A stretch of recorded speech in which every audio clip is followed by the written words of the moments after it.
Hydroponics bay has suffered a high voltage event and will be repaired and rewired to prevent future malfunctions. Here's the Juno 1 on the test stand.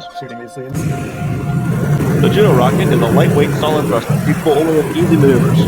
More fuel efficiency is expected from the lightweight single-use nature of the engine.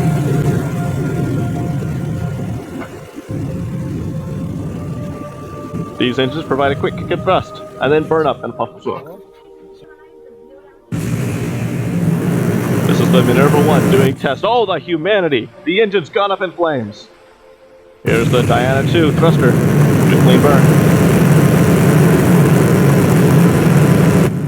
Here's the Flora 2 engine, burning with 42 kilonewtons of thrust.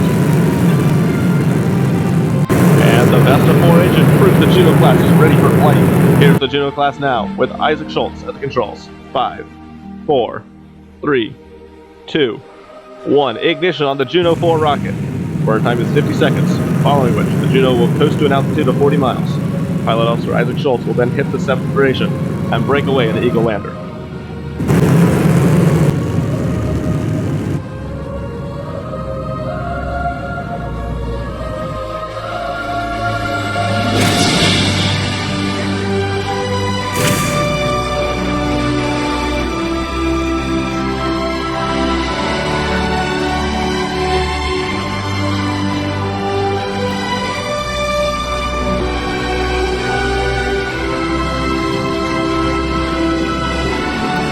There's Dr. Clarke, a highly respected medical professional, trained veterinarian, who's going to study the data and determine any damages to humans flying to orbit.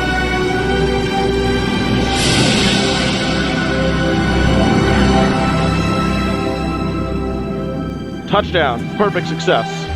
The highest manned rocket flight to date. Next year, NASA will continue marching towards the Mercury mission.